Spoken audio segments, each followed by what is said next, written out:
Mr. Liu, China is no solution to Africa. China is one of the worst things that Africa will experience in the years ahead. I'm going to give you at least 4 facts. First and foremost, China has an overgrown population that they do not have where to accommodate that population.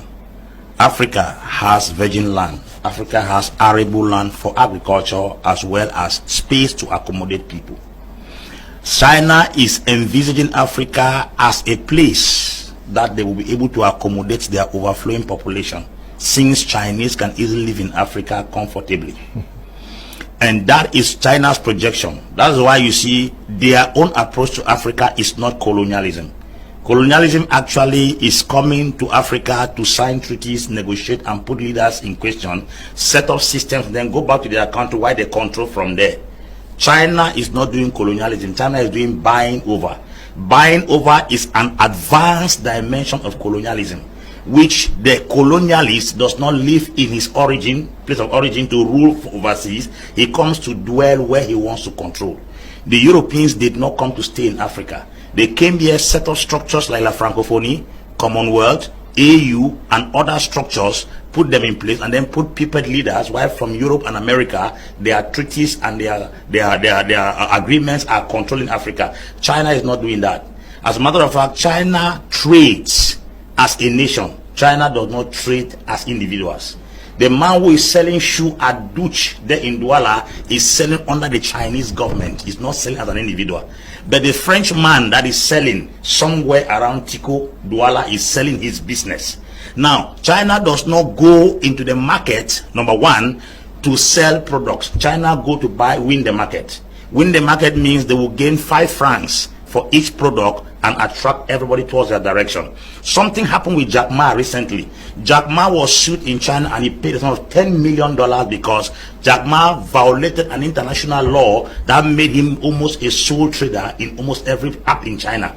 He created more apps and put his product in all the apps. So if you leave TikTok and you are going to Changchun, you will see meet Jack Ma. You leave Changchun, you are going to Ziting, you will meet Jack Ma. So Chinese government caught that. But that's the same thing China is doing. China is putting itself in different apps that is the same product with different names.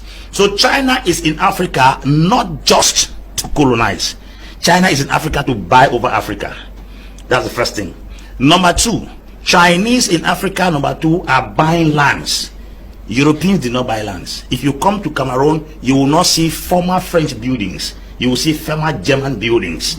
And even the companies from France that are operating here, they operate on rented structures. So because the Frenchman is not interested to stay here, he's interested to extract and suck the community, then goes away. The Frenchman does not build infrastructure. The Frenchman comes to suck your resources and go away. China is not coming in that capacity. China is coming to create a space where you will discover that there can be a Chinese village in Africa. China has 20 police stations in South Africa to do what? To protect Chinese business.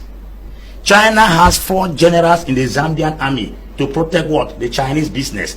The mayor of Lusaka was once sanctioned by Edgar Lungu, who was the former president of Zambia, because a Chinese guy, a Zambian guy, entered into a Chinese restaurant with a Chinese lady to eat, and then the Chinese man chased the Zambian guy out of the restaurant.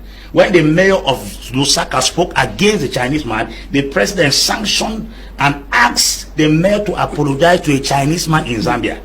That tells you the infiltration of China in Africa is not just coming as a colonialist. China is coming as a settler. So we cannot trust China. We can't. The next thing that China does is that China is not dealing with raw materials as Europeans do. China goes to the extent of doing the meager job that the common man in Africa does. That is to say, depriving even him that fries puff-puff, he that cultivates tomato, he that cultivates pineapple, and even him that also does fishing around the shores of Cameroon. China is depriving them.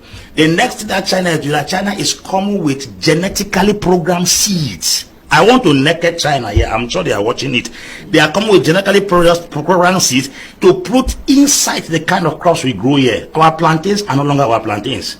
Pineapple that come from Hawaii, the skin is bright. You open it, it is white inside, it's not. Why? It's genetically programmed seeds. When you eat those seeds, you start reacting, behaving, and acting like the way those seeds want you to be programmed, which is very dangerous.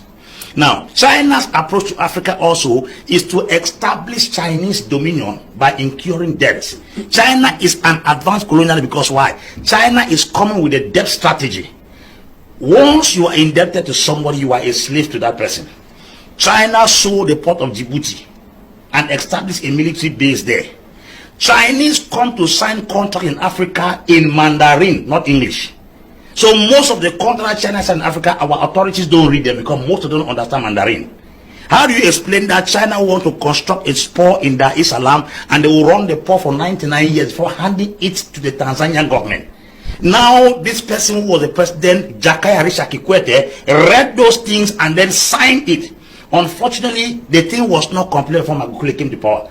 Magufuli had to call somebody who understood Mandarin to read it. When he read it, he said only fools can sign such contracts. He annulled the contract. How can a Cameroonian who understands English and French fly to China to sign a contract in Mandarin?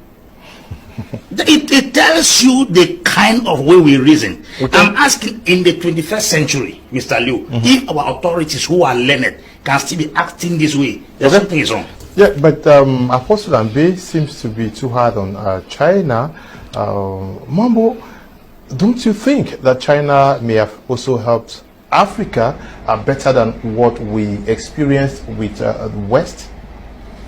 Mr. Liu, the West, just like China, has never and will never help Africa.